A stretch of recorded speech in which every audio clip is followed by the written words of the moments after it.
मोटे तौर पर खगड़िया बिहार के सबसे गरीब और पिछड़े जिलों में है। और आज से नहीं, इसका तो हिस्टोरिकल जो लोग बताते हैं कि टोडरमल के जमाने में बता दिया गया कि ये वो एरिया है जहां से लगान नहीं लिया जा सकता। उस समय से इतनी गरीबी है। और गरीबी का एक मुख्य कारण यहाँ की जो 7 नदियों का प्रभाव है। जल प्रबंधन की कोई व्यवस्था नहीं है। तो करीब करीब 2/3 खगड़िया बाढ़ से प्रभावित है। जहां बाढ़ नहीं आ रहा है वहां जल जमाव की समस्या है। और बड़ी संख्या जो यहाँ पर लोगों की किसानी की है, जो आप लोग मक्का यहाँ उगाते हैं, उसका दाम न मिलना है। जैसे अभी मक्का का जो दाम है, जहाँ मुझे याद है शायद 2090 रुपये दाम है। और खगड़िया में आप जाकर गांव-गांव पूछ लीजिए, कोई ऐसा किसान मक्का उत्पादक नहीं मिलेगा जिसने अपने मक्के को 1600, 1700, 1800 से ज्यादा में बेचा। यहाँ पर मतलब जो कृषि आधारित बाढ़ और कृषि आधारित जो व्यवस्था है उसमें जो कमी है, उस यहाँ की गरीबी का मेन कारण है। उद्योग धंधे तो यहाँ पर है नहीं, पढ़ाई की व्यवस्था है नहीं। वो कोई खगड़िया की स्पेसिफिक बात नहीं, वो तो पूरे बिहार का वही हाल है। पलायन, बेरोजगारी, शिक्षा का ध्वस्त होना और किसानों की बदहाली, ये तो हर जगह है। खगड़िया बेगूसराय के मुकाबले या दूसरे अन्य जिलों के मुकाबले ज्यादा पिछड़ा क्यों है, उसकी एक वजह मुझे समझ में आ रही है। यहाँ पर जो नदियों का प्रभाव है यहाँ के जीवन पर, यहाँ के सामाजिक आर्थिक जीवन पे, वो बहुत ज्यादा है। और इन नदियों के जल प्रबंधन को लेकर कोई ऐसा प्रयास नहीं किया गया। जैसे हम लोग यहाँ बैठे हुए हैं, यहाँ पर 2 पुल की मांग हमको लग रहा है कि आज पिछले 20-25 बरस से चल रही है, आज तक नहीं बना। यहाँ नदियों मतलब बाढ़ हर साल आ रहा है। जिस एरिया में हम लोग बैठे हैं, इस साल नहीं आया है, लेकिन लोग बता रहे हर साल बाढ़ आता है, लेकिन कोई उसके लिए प्रयास नहीं किया गया है। हर साल लोगों को मालूम है, एक ही नेता यहाँ जो विधायक है 3 बार 4 बार 5 बार से लोग जीत कर आ रहे हैं, लेकिन समस्याएं वही बनी हुई हैं, कोई उसका परिवर्तन नहीं हुआ। तो खगड़िया में जब तक पानी के प्रबंधन को ठीक नहीं किया जाएगा, तब तक खगड़िया का समुचित विकास संभव नहीं है। खगड़िया बिहार के उन राज्यों में है, उन जिलों में इसकी गिनती मैं करता हूँ, जहां बाढ़ और पानी के प्रबंधन को सबसे ज्यादा प्राथमिकता के आधार पर जिसका रास्ता अगर निकाला जाए, तभी यहाँ की जीवन शैली और यहाँ की आर्थिक सामाजिक विकास की बात हो सकती है। वरना आप चाहे सड़क बनाइए, बांध बनाइए, कुछ भी बनाइए, बाढ़ आता है, सब बर्बाद हो जाता है, फिर वहीं का वहीं चला जाता है। सर, ये जनस्वराज की एंट्री क्या 2024 में होगी? नहीं, मैंने आपको बताया कि जनस्वराज जब मैंने पैदल चलना शुरू किया, जब इसकी घोषणा की, तभी बताया कि जब पूरा बिहार पैदल चल लेंगे, तब हर प्रखंड पंचायत से उन लोगों को निकालेंगे जो दल बनाना चाहते हैं। अभी उस समय मेरा अनुमान था कि 1-1.5 साल में पूरा बिहार चला जा सकता है, लेकिन जब मैं चल रहा हूं करीब करीब अभी 18 महीने हो गए, मैं आधा बिहार ही पैदल चल पाया।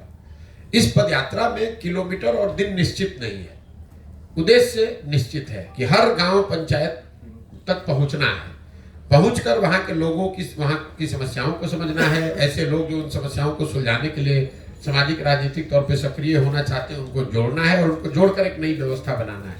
अब उसको करने में अगर 2 बरस ज्यादा लग जाए तो ज्यादा लग जाए, कोई हमें जल्दी नहीं है। 2 बरस और लगेगा, 2 बरस और लग जाए, लेकिन दल तभी बनेगा जब मैं पूरे बिहार को समझ लूं, उन लोगों से मिल लूं, उनकी समस्याओं को जान लूं।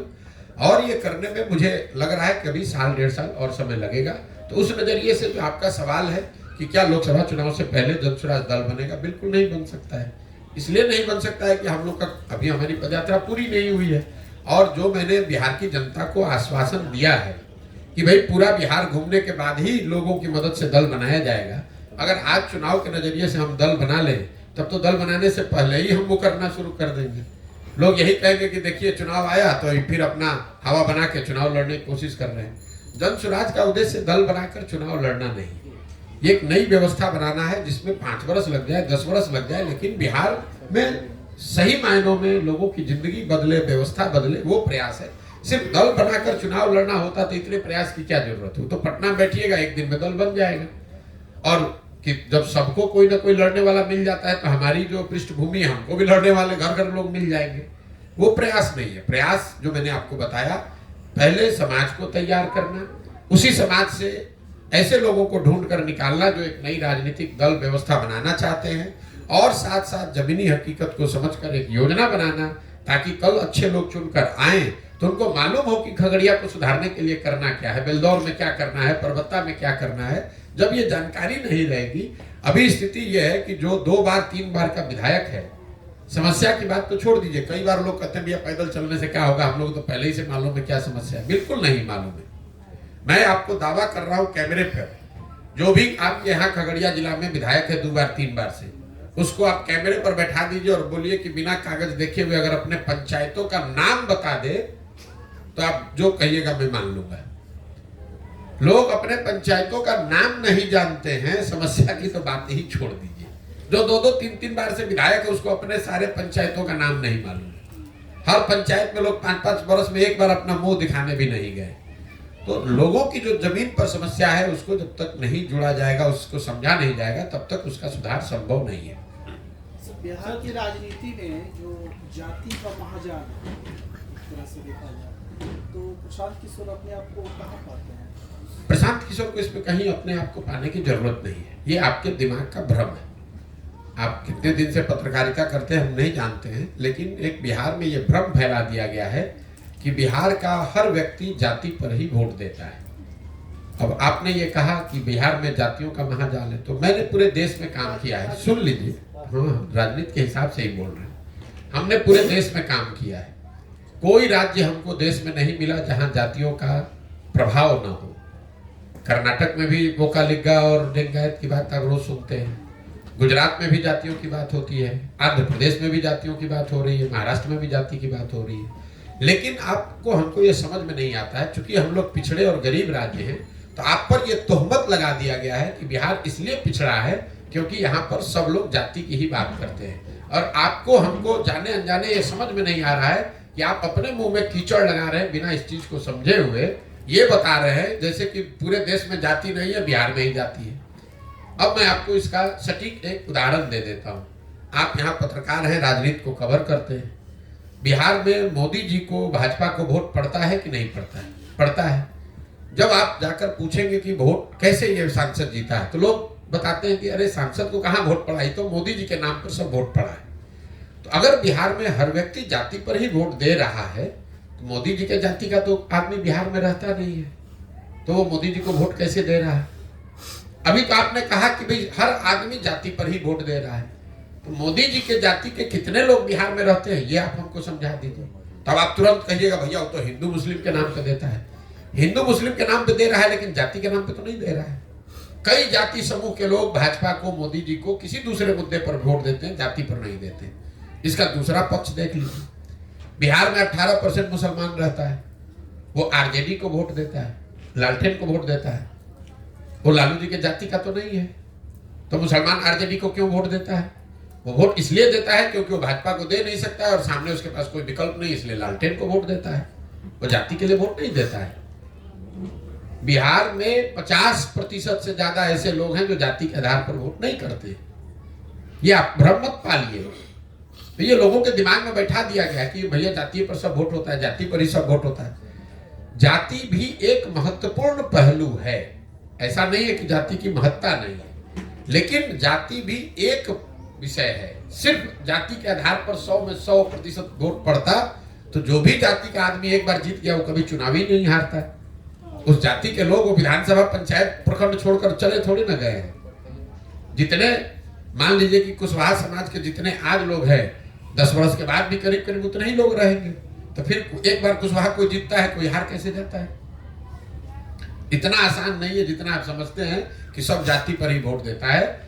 समाज में इस बात की समझ है, उसको अगर कोई बेहतर विकल्प दिखेगा, विश्वसनीय व्यक्ति, विश्वसनीय चेहरा, विचारधारा, दल दिखेगा, तो समाज में ये ताकत है, समझ है, वो जातियों से ऊपर उठकर पीछे वोट करता रहा है और आगे भी करेगा। चिंता मत कीजिए।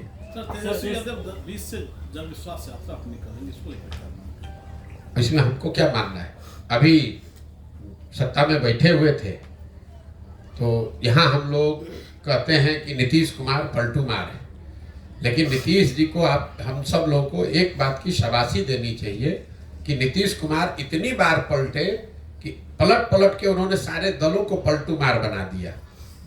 भाई तेजस्वी यादव, अगर नीतीश कुमार पलटू मार है तो तेजस्वी यादव कैसे सीधे हैं? अभी 2 बरस पहले नीतीश जी को पलटू मार कहे, फिर जिस दिन नीतीश कुमार ने उनको अपने साथ रख लिया, उप मुख्यमंत्री बना लिया, तो नीतीश कुमार को विकास का चेहरा बताने लगे। जन विश्वास में निकल 1 मिनट सुन तो लीजिए। फिर आज नीतीश कुमार छोड़कर भाजपा में चले गए, तो महाशय अब कह रहे हैं कि नीतीश कुमार तो बड़े थके हुए मुख्यमंत्री थे। यही हाल भाजपा का है। अमित शाह आए, बोले कि भैया एक एक बिहार के आदमी सुन लो, नीतीश कुमार के लिए भाजपा का दरवाजा बंद है। तो हमने वही कहा कि भाई दरवाजा तो अमित शाह बंद करके ठीक ही गए थे, छिटकिनी लगाना भूल गए थे। जैसे ही हवा का झोंका आया, दरवाजा खुल गया, नीतीश कुमार को बैठा लिए बगल में। जो नरेंद्र मोदी जी मध्य प्रदेश में जाकर एक सभा में कह रहे थे कि इस आदमी ने, एक नेता ने महिलाओं के लिए ऐसी अभद्र टिप्पणी की है विधानसभा में, इनको सजा होनी चाहिए। वही मोदी जी के नेतृत्व वाली भाजपा, वही मुरेठा बांधकर घूमने वाले सम्राट चौधरी आज नीतीश कुमार को बिहार का भविष्य बता रहे हैं लोग। आपने कहा जन विश्वास यात्रा, आप कोई भी यात्रा कर लीजिए, नीतीश कुमार किए थे समाधान यात्रा, कितना बिहार की समस्या का समाधान हो गया। अभी राहुल गांधी कर रहे हैं न्याय यात्रा, कितना बिहार के लोगों को न्याय मिल गया। तो इनके जन विश्वास यात्रा करने से क्या होगा? सबसे ज्यादा विश्वास आपने तोड़ा। 30 बरस से लालू नीतीश का ही राज है इस देश में, इस बिहार में। 30-32 बरस में बिहार से गरीबी कम नहीं हुई, पलायन रुका नहीं, बच्चों की पढ़ाई की व्यवस्था हुई नहीं, रोजगार मिला नहीं। तो अब किस विश्वास की बात कर रहे हो? जनता इतनी बेवकूफ नहीं है। आएंगे विश्वास यात्रा में, भीड़ दिखेगी, पैसे के बल पर, काडर जात के नाम पर कुछ लोग इकट्ठा हो जाएंगे, उससे कोई फर्क नहीं पड़ने वाला है। काठ की हांडी बार बार नहीं चढ़ाई जा सकती है।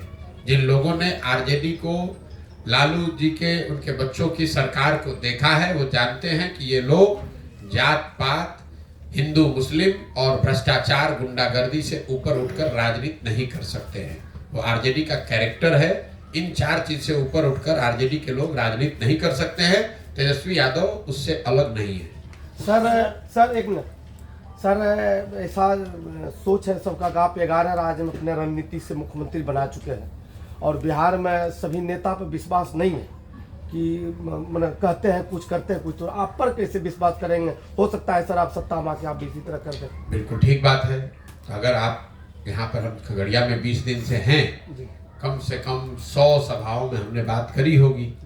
किसी सभा में दिखा दीजिए जहाँ हमने किसी को कहा हो कि भैया हम पर भरोसा करके हमको वोट दो, हम आएंगे तो तुम्हारा जीवन सुधार देंगे। हम सभा की शुरुआत ही करते हैं इस बात से कि भैया मेरी बात पर तो भरोसा करना नहीं, क्योंकि जैसे पहले के लोगों ने ठगा है, हम पर भरोसा करके हमको वोट दोगे, हम भी तुमको ठग सकते हैं। तुम खुद समझो, तुम अपने बच्चों के बारे में सोचो, तुम अपने बच्चों की चिंता करो, अपने बच्चों की भलाई के लिए वोट करो।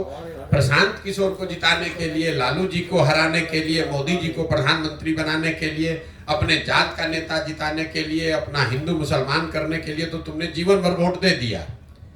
पूरे अभियान में हम एक ही पंक्ति बता रहे हैं कि एक बार जीवन में अपने बच्चों के लिए वोट दे दो। देश के लिए नहीं, राज्य के लिए नहीं, जात के लिए नहीं, नेता के लिए नहीं, मोदी, लालू, नीतीश, प्रशांत किशोर के लिए नहीं, वोट एक बार अपने बच्चों के लिए दो। क्योंकि कई लोग कहता है भैया अब तो बात कर रहे हैं कि देश के लिए वोट नहीं दे रहे, तो बहुत खराब बात है। बिल्कुल ठीक बात है, आपको कैमरे पर कह रहा हूं। जो लोग कहते हैं कि देश के लिए वोट दे रहे हैं, अगर आपका बच्चा अनपढ़ है, बेरोजगार है, तो देश कमजोर हो रहा है कि उससे मजबूत हो रहा है? अगर पूरा बिहार का बच्चा अनपढ़ और गरीब है, बेरोजगार है, तो उससे देश मजबूत हो रहा है कि देश कमजोर हो रहा है? देश में प्रति व्यक्ति आए हैं 1,35,000, बिहार में प्रति व्यक्ति आए हैं 34,000 रुपया।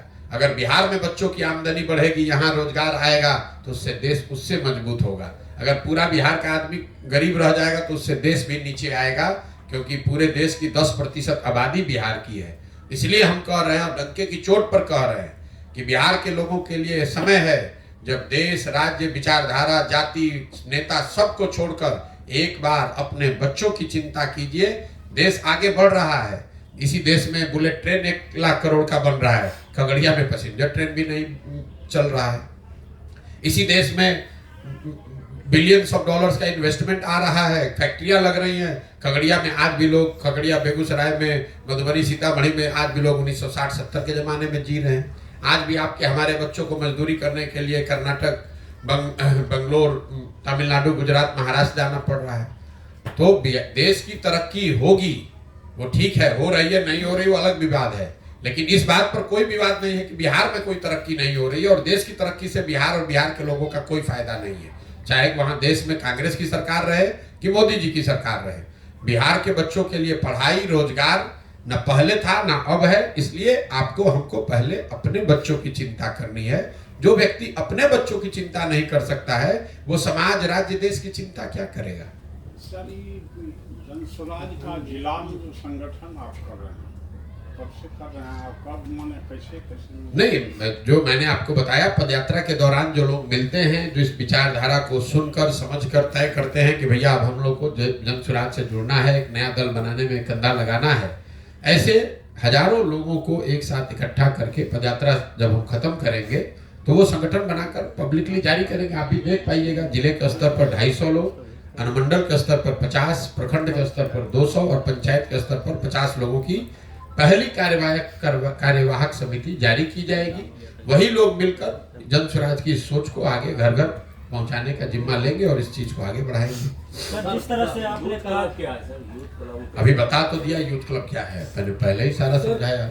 यूथ क्लब बिहार में 1 लाख बच्चों को जो अपने लिए सामाजिक राजनीतिक पहचान बनाना चाहते हैं, आने वाले समय में राजनीति करना चाहते हैं, उनके लिए प्रशिक्षण संसाधन की व्यवस्था है, ताकि वो लोग जिनके बाबूजी, जिनके घर वाले बड़े लोग नहीं है, राजनीति से जुड़े हुए लोग नहीं है, लेकिन ऐसे बच्चे जिनमें काबिलियत है, क्षमता है, ऐसे बच्चों को राजनीति में लाकर उनको प्रशिक्षित किया जाए और उनको ये अवसर दिया जाए कि कल होकर अगर उनमें क्षमता है तो आकर वो राजनीति कर सके। सर, एक सवाल है सर कि जन स्वराज आने वाले समय में जो कह रहे हैं कि हम पंचायत में मुखिया हो या प्रमुख हो या विधायक के इलेक्शन लड़े, मैं उसको साथ दूंगा या मतलब उसको सहयोग करूंगा, क्या आने वाले समय में वैसे व्यक्ति को तो नहीं देगी जो जदयू में है या राजद में है या जो बीजेपी में जो भ्रष्टाचार में। जन स्वराज का जो स्लोगन है वो है सही लोग जी। अब सही कौन है कौन नहीं है, इसके लिए कोई पैमाना, कोई यंत्र हमारे पास नहीं है। सही वो है जिसको समाज सही मानता है, इसीलिए इतना लंबा समय समाज में बिता रहे हैं, गांव में जाकर, पंचायतों में जाकर पता कर रहे हैं कि कौन किसको लोग अच्छा सही मानते हैं। वो मजबूत हो न हो, वो जदयू में हो, लेफ्ट में हो, आरजेडी में हो, भाजपा में हो, इससे मतलब नहीं है, राजनीति में है नहीं, इससे मतलब नहीं है। जिसको भी समाज अच्छा सही मानता है उस आदमी को जाकर ये हाथ जोड़ना, समझाना कि भाई आप आइए, खाली बैठकर घर में बात करने से नहीं होगा। अगर बिहार में आप सुधार करना चाहते हैं तो इसमें कंधा लगाइए, पैसे का, जाति का, व्यवस्था का चिंता छोड़ दीजिए, आप जुड़िए जन स्वराज से, आपकी मदद की जाएगी। आप सब लोग मिलकर जुड़कर प्रयास करेंगे तो बिहार में बेहतर विकल्प बन सकता है। नहीं कीजिएगा तो जैसे चल रहा है वैसे चलता रहेगा। सर, जिस तरह से आपने कहा कि पिछले 30 वर्षों से लगातार 1200 ही परिवार के जो लोग नेता बने, MP MLA बने, क्या आगे आपका जो ये मुहिम है 1 लाख लोगों को जोड़ने का, उसको प्रशिक्षण दीजिए, क्या उसको मौका मिलेगा युवा वर्ग को? फिर वही बात है मेरे भाई, 1250 लोग सांसद विधायक की बात करें, उसके लिए जन स्वराज एक नया दल, नया विकल्प बनाने का प्रक्रिया चल रही है। क्लब 1 लाख उन बच्चों को तैयार करने की बात है जो अभी राजनीति में सक्रिय नहीं है। ऐसे बच्चे जो 2 साल, 4 साल, 5 साल, 10 साल मेहनत करके सामाजिक राजनीतिक पहचान बनाएंगे। ऐसा तो है नहीं कि आप गांव में बैठे हैं, जन स्वराज में आइएगा कल विधायक बन जाइएगा, लेकिन आप गांव में हैं, आप शुरुआत करेंगे, वार्ड सदस्य बनिएगा, मुखिया बनिएगा, प्रमुख बनिएगा, 10 साल अपनी छवि बनाइएगा, लोग आपको जानेंगे, तो आपकी उस यात्रा में जन स्वराज आपकी मदद करेगा, प्रशिक्षण के तौर पर और संसाधन व्यवस्था के तौर पर। लेकिन काम करने की जिम्मेवारी तो उस बच्चे की है जो इसको करना चाहता है। और आप पत्रकार बने हैं, एक दिन में तो पत्रकार नहीं बने हैं, आप डॉक्टर बनते हैं, एक दिन में डॉक्टर नहीं बनते हैं, 8 साल 10 साल पढ़ाई करते हैं तब डॉक्टर बनते हैं। तो अगर आप डॉक्टर, इंजीनियर, पत्रकार, वकील एक दिन में नहीं बन सकते हैं तो विधायक, सांसद एक दिन में कैसे बनिएगा? वो बनने के लिए भी आपको 8 साल 10 साल 15 साल मेहनत करनी पड़ेगी। हाँ, ये जरूर है कि जन स्वराज से अगर आप जुड़कर ये कर रहे हैं तो आपको हाथ पकड़कर आगे बढ़ाने वाला, समझाने वाला, सिखाने वाला जन स्वराज की ओर से कोई रहेगा। काम करना, प्रयास करना, सफलता मिलना न मिलना वो आपकी क्षमता और आपके कार्य पर आधारित है। बहुत बहुत धन्यवाद। राहुल जी, न्याय यात्रा पे जो संसाधन से जुटता है, तो क्या राहुल जी की उतनी भीड़ तो नहीं थी, इतना भीड़ होना चाहिए? उनके संसाधन कांग्रेस के। मेरे भाई ऐसा है, यात्रा सब करने के लिए स्वतंत्र हैं। राहुल जी करें, नीतीश जी करें, तेजस्वी जी करें, कौन रोक रहा है? यात्रा करने मात्र से ही अगर सब कुछ हो जाता तो देश में तो रोज कोई ना कोई यात्रा चल रही है।